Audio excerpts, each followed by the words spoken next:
siamene blambena, Yesu yenya petolo. Jésus est Seigneur, vraiment il est Seigneur. Anigba le degbe pan ye petit compris. Jésus est Seigneur, vraiment il est Seigneur. Tiens pour plein nous les cafouille pancolo. Jésus est Seigneur, vraiment il est Seigneur. Et pensez nous de l'église de gagner Nifia. Jésus est Seigneur, vraiment il est Seigneur. Pour nous cantatons, aussi la belle. Jésus est Seigneur, vraiment il est Seigneur. Jésus est Seigneur, vraiment il est Seigneur. Jésus est Seigneur, vraiment il est Seigneur. Gamere ya trop adonu koleti ya wona emle jibrade luvo ba tro ele jibrade to jua luvo pata na jere luvo pata wa trosuete ni amonye brade nu sele yesi ye lon ye kuretao e do lon na e ti va kuru apobo nu vonti nu vole pekewa ye referenti bo enti aba nu agbenaye ba nu agbesi bele keleti.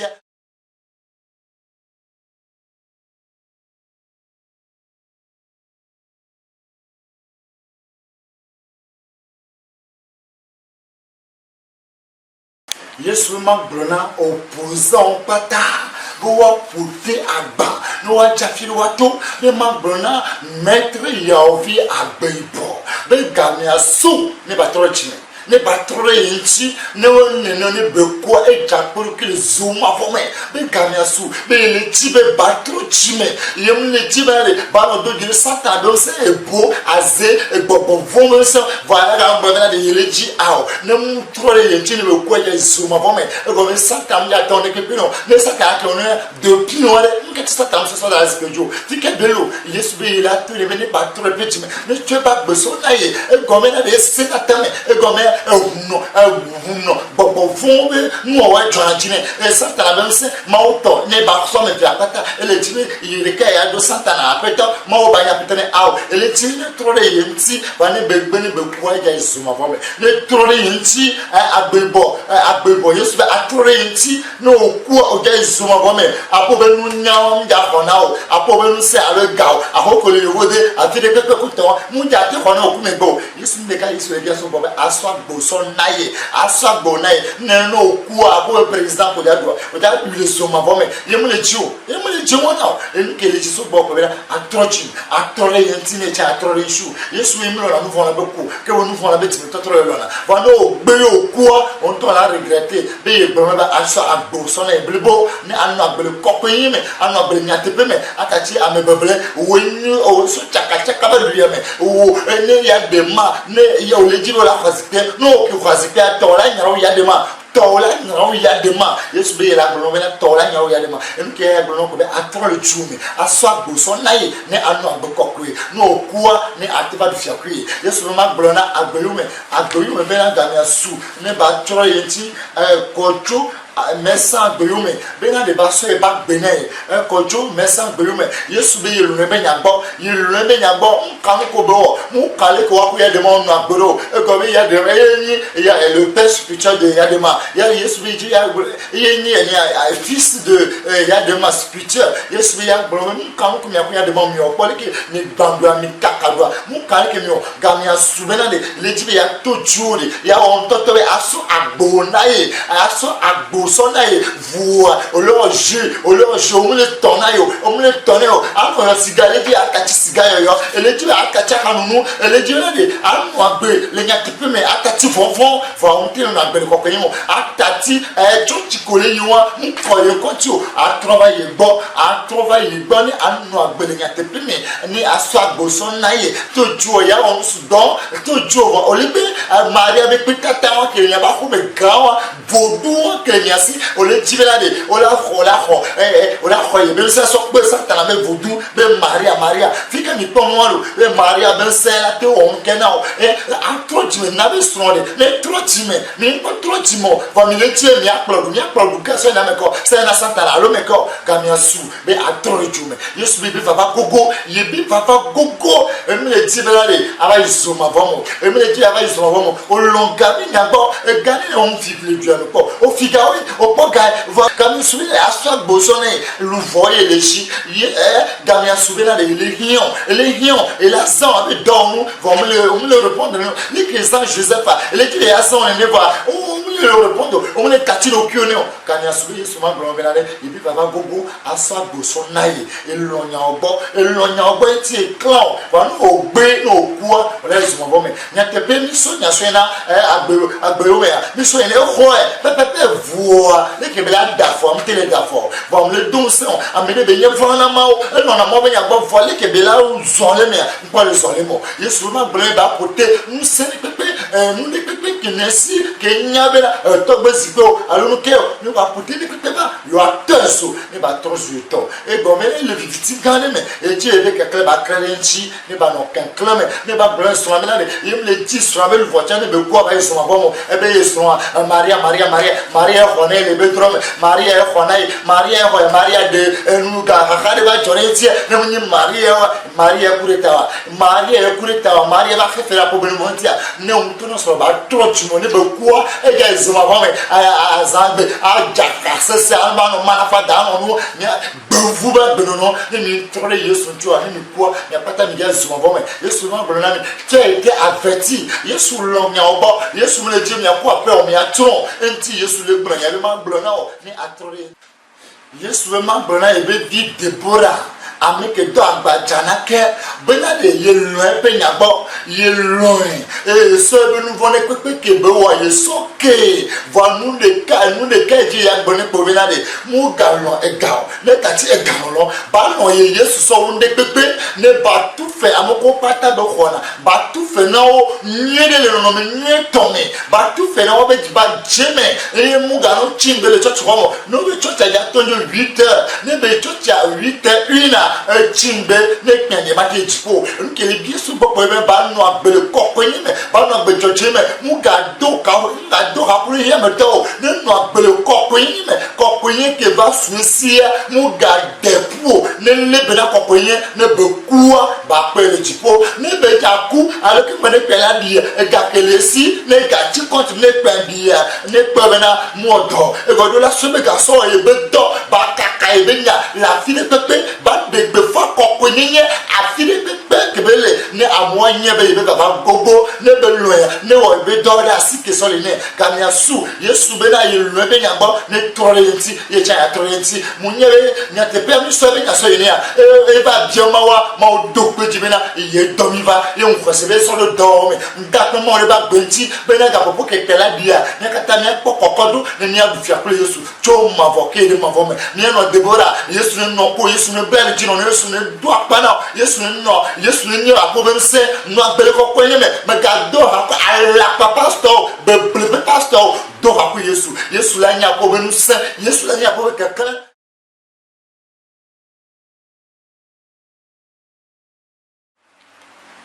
yesu ma bramu ko patal yiyame yo le sida yomtele po atike kela dadona o yesu no hoko kunye no ho yesu wa pito ko be bila ila yo donao ndepem sese wono no ho no nyinu no ho sia a ye kluji a vu me be yesu ne se be no ke ya ho yesu ya pito ku dela ne onino na akati me me shile tajira ade dambe no do na dile ta akati adidodo gavi akati gavidodo chien ko akati no ko yin mu vo ado ver no vesugi ado konara ado pata ado no pata ba do mare no pata de no ko yin satamino so dambe ne atro de yenti akati bebu akati akasi wo ila yodo sida no bo le poro me no ya yesu ya yodo msele lesi ya tuka amerika ke le sida kristo toyo amerika ke toyo no tro yenti ila yodo tebe kabiome amesena khodoyo sida yo la khodoyo ila gerio ganola nyabe yimawan sete yin amerika ke la khonya disia ila yodo msele lesi muke yesu mateo ila to ni pepe amesena tro trole enti me se ne trole enti no nyonu yo po biata o mo gbevo na singa ke musula biata o no kwese po ila yodo no nyi tu gajebi o po de o yo lo gbevo no tati o ne ba singa ke ko deso le no me nyote o na bareta o ila o manga poto o na me se ke la trole be chime la yero ke yema gone ne be mu o nga police ro ne ba no do bubu so ne ba tia no ko la pro jipo no tu no khoye même no ici dans la sio janga chaka il a dit yodo vo ici dans la sio o menena mo ya mena mo kikima no mnya wasi dans la wu atro jome gamia sube atro yenti ya kata no khoye be nya dise ni wa travail be ya yodo Yesu no brana amu ko na vu mja onia no mana onia mana keke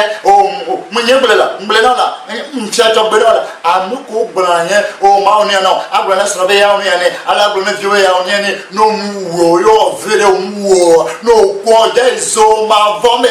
ma tu fetino ma ple huno ma pla huno ma do vio sukulu ma ni pepe ke ni promesse o blo yo muwo no ko la izo ma vome o te ho Yesu o te ho ko kenye de pepe no muwo ko blokunwa no ko o je zo ma Yesu be no bla me siame o pastor o nyo dada me gao dada me vio fand ameni ko tem ko nya a no agbele ko kenye me ko kenye ma no me ameri pe nya jipo ko no veut à respecter veut ko no mu respecter veut no ko Ecclésiaste chapitre 5 à partir de 1 sur 3 be no ko ja bla ko no bo nyere no gbele awere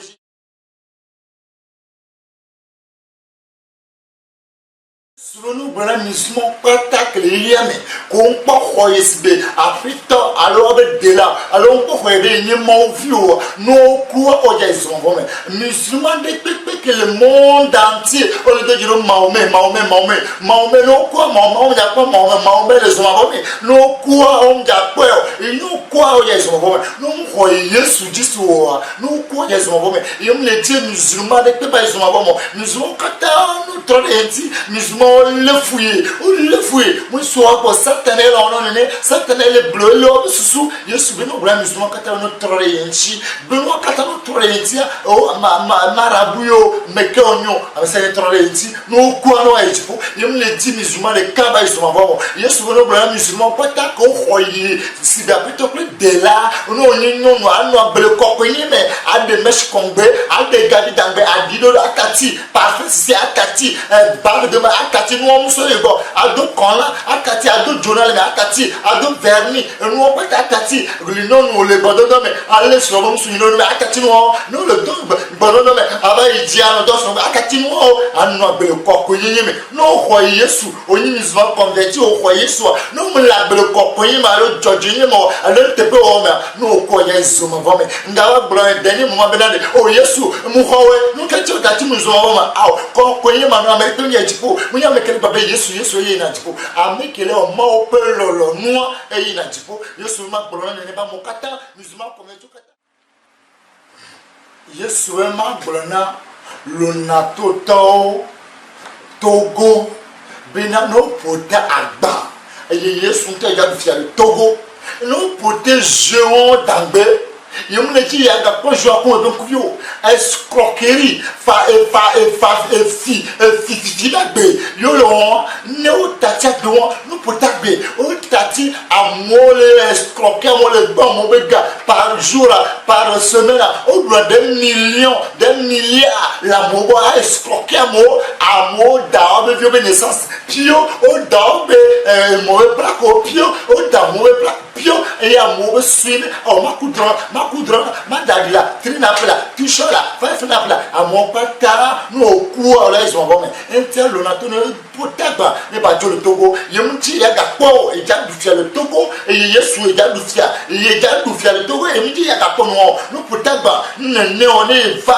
et là c'est no nga ba benade o e yomi nyore e ko e fafito na me fifia ola le tu va ne ke amekele bame non ton pe par mois de kodo le nato de amener ne du milliard ko amener no cité ya ko amener ne du milliard américain ko du 1 milliard 2 milliard 3 milliard ko on ne peut pas amener no le du 2 milliards wa we na be ya fati e fa efie gale no do wa we na ba mo gale no ha o le buta wa we na ba mo gale fifi o ma figaya ma ba fini ma sane ma ba dalona to wa we na be amo akhida da gale togo kamia so wa putaba nene no va ne va du fiel togo on kana itone benade yem blono yi blono no putaba o gbe o lo no putaba kamia yesu be blono bi wa tro be jome be wa tro bi baba gogo yesu no blono mesha mina be ba putaba mesha mina ba putaba be fe ba putaba ne be da o mesha ne ishi ne ba o mesha na yovo fa va no nya be yovo cha yo be mesh ba ke de be na ni satana yem le chibe na ya ga ko ne be nuo akasapo brasserie no putaba baro akasapo tepe auberge no pa ke yem ti ya ga ko no yem ti be la ga ko mo se de kale togo yem le tio togo yin duke yin te chabe ya na yin ya produit yem ti ya ga ko mosque yem ti ya ko catholique be church le ka yem ti ya ko church ke o no yesu be no fia mo Vatican te titre et que l'on se dama Togo et se dama le Togo intine zoblo be ola va et me ga ko 4 church le Togo et on a su be fefe ne ga me so la nya be yesu e punu ga na su ye me ga bonu ye lufo la no 4 ko la so mo ye me ga bonu lufo ke ti ba ku le sa da lo da de miso lo da de mosquée me ya bonu aw ga na su na ya tu ka be fiu pata no wa travail bon ne ya drodo ne ya Patano ni ya projiko ni lontogo entia amese mekelo uno vodusio mamisio ameko pata sana gavi coiffeuse no amese ne potagba no troje ajobodo nene o ngaba no etono o ngaba no suprio kamesu wa bula moko jiraha ile mbeha azonto klukati asileji tufa barabas nya potagba awon libe wo joma bobe o kemiduna se ba dongolo ne daba mi potagba kaba nene mi apoto go mi matene mo mi apoto go ba ni go mi matena nyo mi abera mi abe o mabi mi abe no pata ye be khao amine pepe ke tsaya be ba o ma ye ma gasi ye be khade pepe le radio di kakawa c'est le chien pepe de Togo no be da ga me so la kwe o la be yeso ye funu no to ape jome o so le de yo taka de yo su kulu home a reclasso a zonto asileji kulu kache no ke no betis ke o so bobo santana be bobo so pura mo me o so be so sana santana on tapa chou o mi le préparer je m'envoie alors devient le propre et diolado et je m'envoie le propre on te me gâteau dojo mi pote il avait en pata mi a teso nene wa tobo ya mi maga poyi avec les radios dit alors télé alors tobo be chaîne pecho ne mi gaye ne mi so be nye yesu le dajia kana su mi apo e mi anya be nye yesu a mpo le gbo ye wone ni kembule e la femme pepe ye mi ya ga po rasta le le togo ye mi ga po décon ali ye mi ga po désordre le pepo ordre qui est de d'ordre bon la po togo a me se la nyabela de ah ma o togo nya tepe a me se la nyabela de ye yesu a du fia le togo game souvent Bol popo et perdu à nous que bol popo m'dagane le Togo. On l'a fait pour voir l'Afrique pour voir Togo ya. Bol joueur de Togo dans Togo. Joueur pas la trop chimé. Et Yesu bleu. Les gars me soient. Moi là y avait Yesu pour m'po. Et ouais gamia ya. Yesu no bra a dépailleur. Manie be ye lebe yabo manie go be ma o le pli be ye le pli se be défimé et na kaka be le igbe et on aime que le pli la ke pli bo matin ye le ale bebe be ne trosse be le vonai mu ga se be le voso sana satana bol pour pouvoir le muso ye go satana be je veni tiena na bena o ba ona bo o sana bo no ale be adeba yo vodu ale aw ne kati ko yo ne kati o ne be po ja por que le so ma bo me et le tibe ba trova ye ba et ja toecha il y a des joueurs au côté, nous n'avons pas Samuel Eto'o, nous n'avons pas Eto'o fils, nous n'avons pas David Beckham, bon voilà, show leur vocal, les tatouons ne va trop rien si, à mon ça va le voir, et les Tibétains va trop se faire béné, ne tati gamama, à mon frère, ne tatouons, ne bela ou yoda, ne broye benyanamo, ne beaucoup, et j'appelle que les hommes avant, mais faut et show, pas qu'à Québécois, et les hommes avant, mais Michel, Jackson,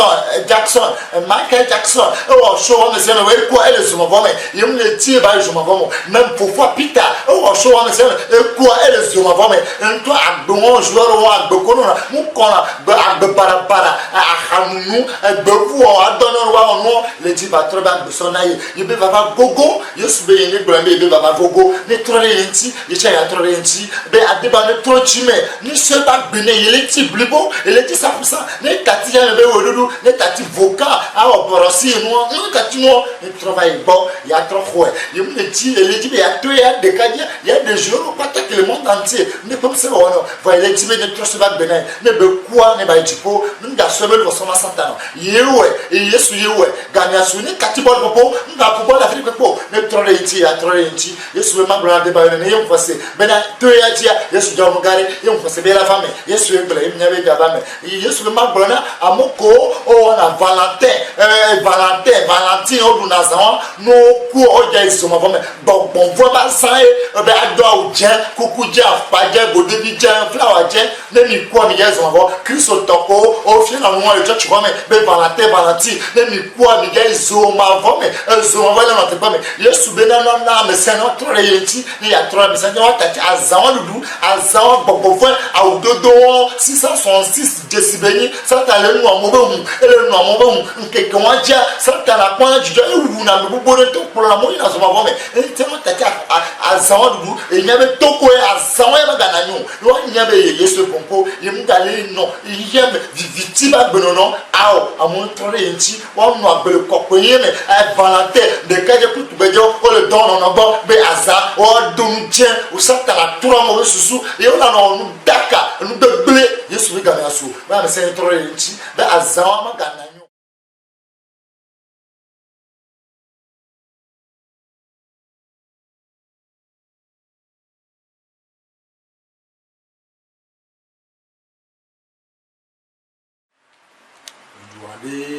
le miasi sinenu sika barebe mievekpo yesu avane bebe se soda atutu miapada sioda edwade le miasi sinenu sika barebe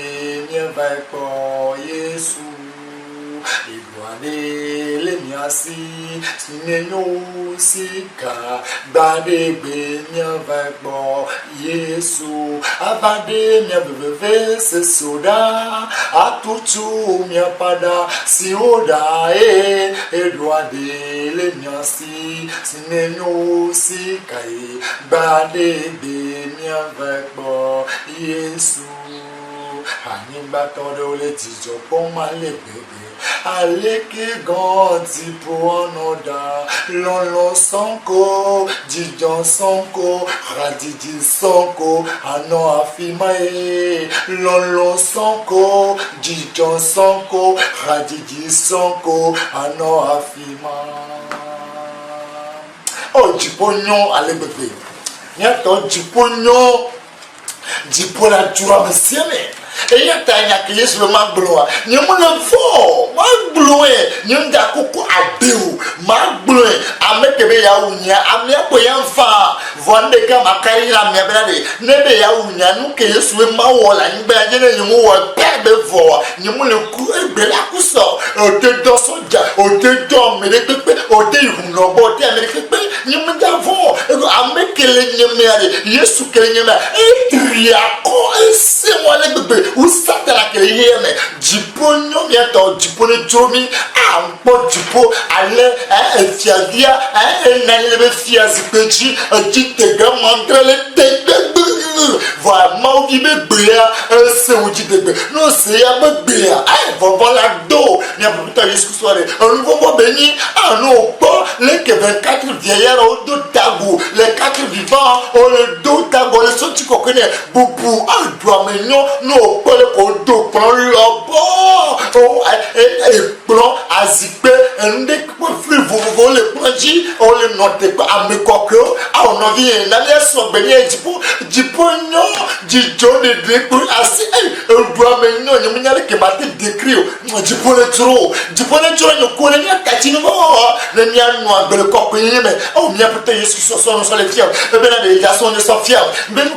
qu'il y a Sophia. Ma part, il y a son de Sophia. Nini, nous, qu'il y a Sophia. Eh bien, ma part, madame, je sais, mais on dit c'est mère. Eh bien, mère, regarde Paul. Oh, Paul, dire Catché. Paul, qui est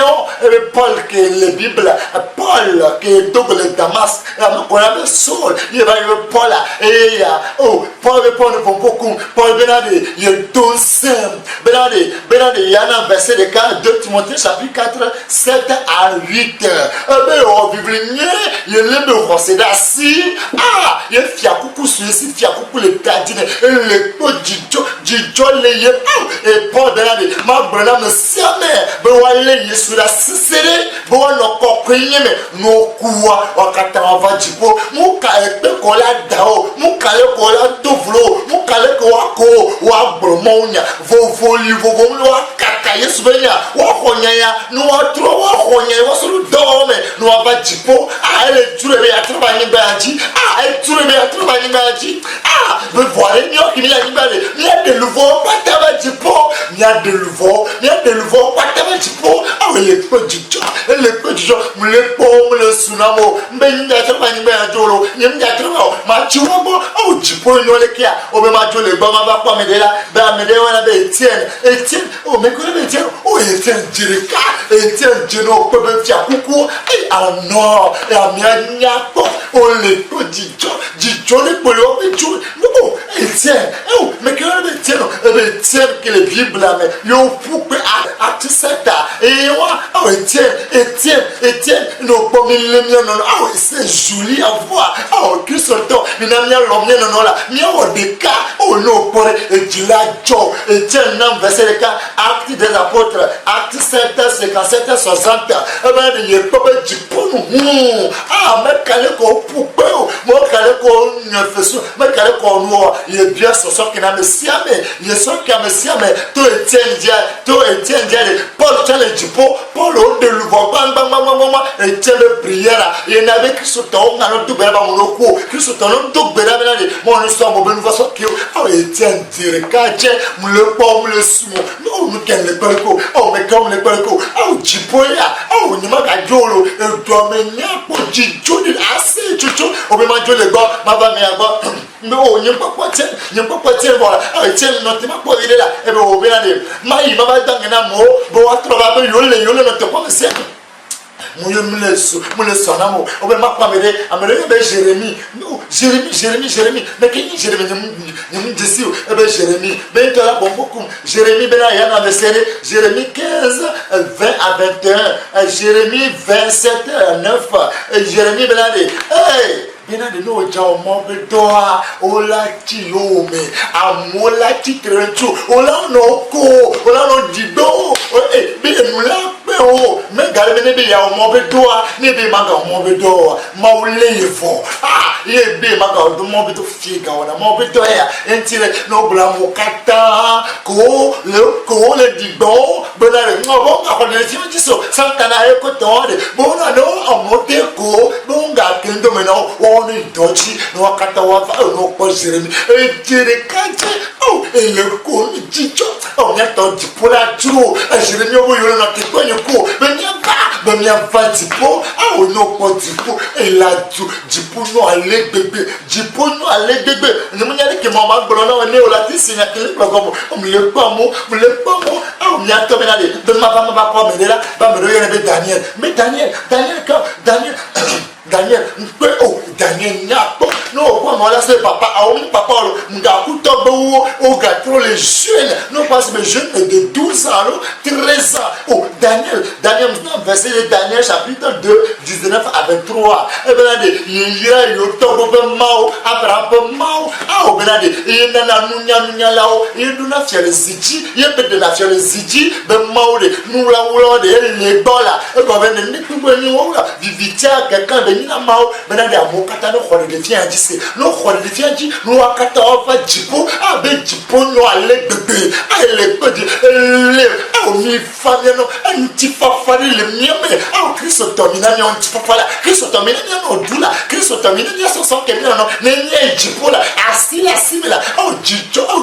Daniela,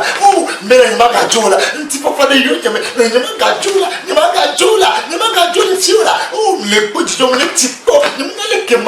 il y a mon c'est comme un homme, ben ma pomme, Noah, il me kema, Noah, il me kema, Noah, il Noah, les tout le monde, ben ma pomme, Hébreu 11, verset 7, benade, ma brana, mon benade, il a appelé Jordan, il est qui n'a pas dit, ma ou brana, il est tout le défi, mais il n'est pas d'accord, va mesure que ma ou naïa, mesure,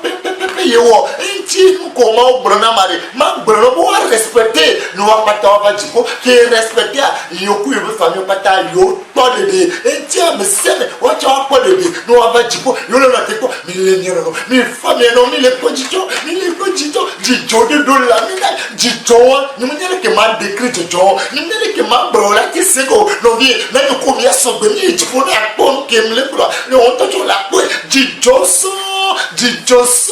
I say tu so de di jore yo me o be ma jole bo ma yi ma ko amedo ya be job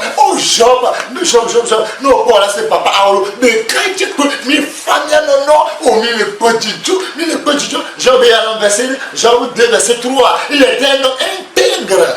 elle faut la ma elle juste no on de bro e be ma bro la mo na de on intègre on ga fara satan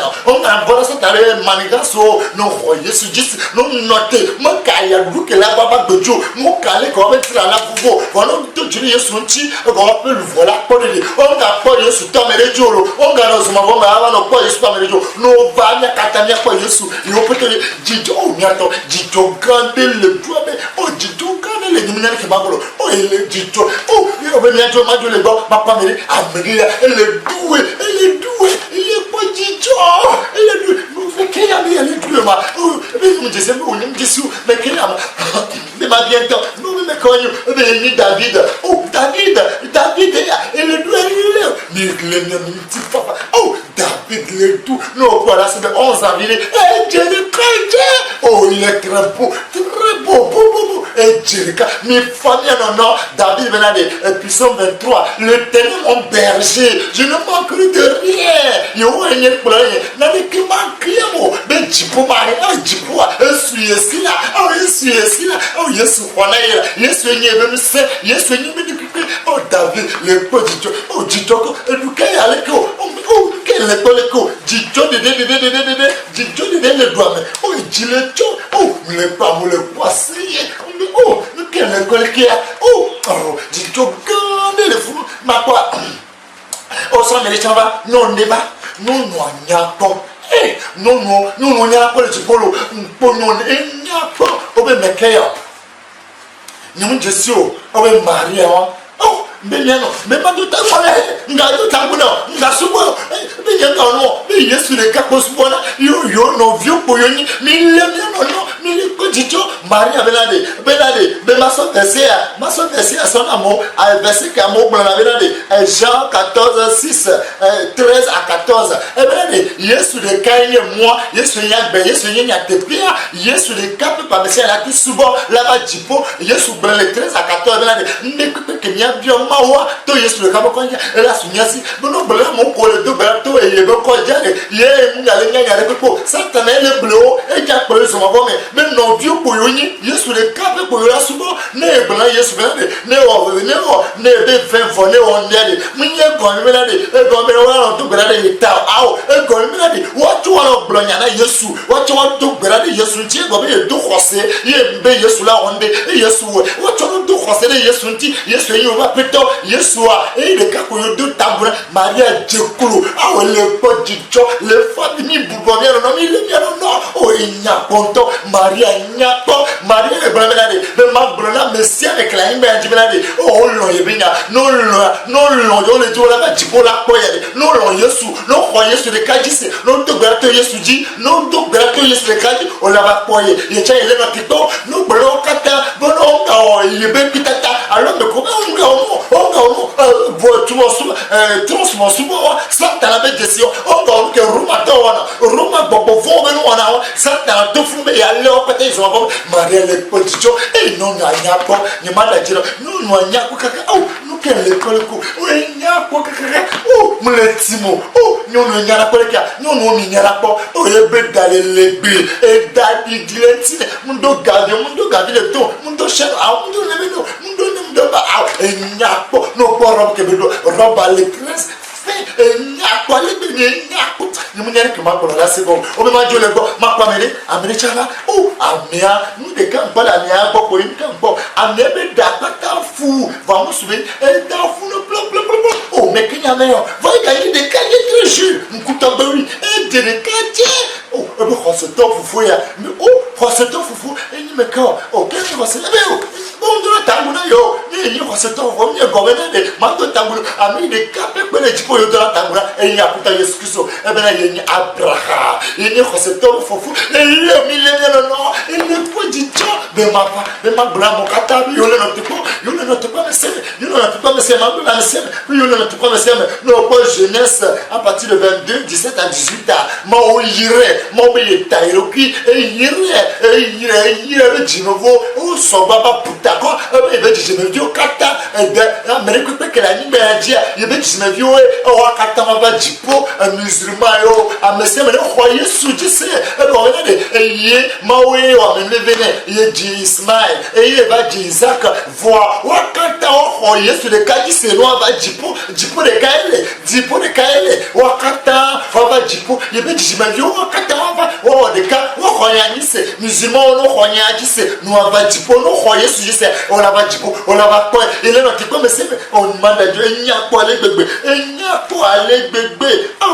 te bia nya ko ni nyale ke mambro ni nyale ke ma dekri no edu me nya ko jijo le funu ale gbegbe jijo le funu za jijo de yo du ame.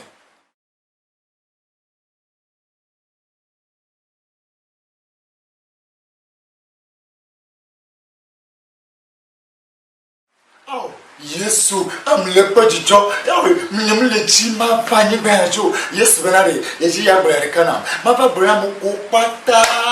yo me toto ye prova chipoale ma bro no benare no atro bobo kyo e gamre ganolon amdo dada o monto le pompona o lo no o se ko ba chipo pa chipo swasi aw me ma tu no atro bobo ki o ko o mjamele da fionu e ko e kyo yo nya su aw wa boru ki no boru ki ola ba jipo mo Yesu ni ya gaba ni ba adure e be aw ma ba ni ba ji ma ba bona me siame ki on me to kore e no e be juma vo fia mo vo munye go me na de jipo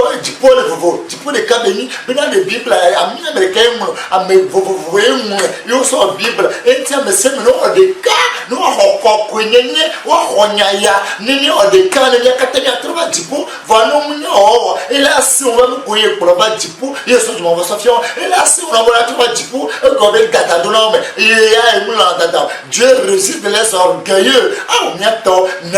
de pas o ko amene de o jipo o boba o de quatre pour kio ne Yesu ba do re jinyo ko mi ka to jipo amene be ni ko no amene be nani munye go mi chi jipo vo e ti metro do il y a trop de louvois, il y a trop de cas, le monde entier, il y a des fièvres, il y a des soins, mon béni, il y a sur les gagnants de cas, il y a trop de job que les gens, il y a que ma tête décrit le nom, il y a que ma tête décrit du temps, et il y a tamé tout béda, béda de mon énamé, à mes sens que moi pour les types que tu m'envoies, il y a Catania no doux, prier, il y a Catania no doux, il y a des salés, il y a Catacona, il y a de louvois, il y a sous, et il y a tamé qu'au Cata signalé, il y a Catania, oh, tu as des cas, et on met des sata la guerre, ça te la manque à pomme, les cas, là, ils sont avant, il y a Catania et Jipo,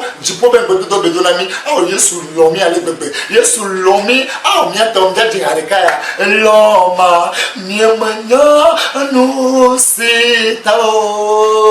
Yesu lo mare Niemanya no sita Le kabaritoji La tito gananwe Yesu lo mare Niemanya no sitao Eloma Niemenya no sitao Yesu lo mare Niemenya no sitao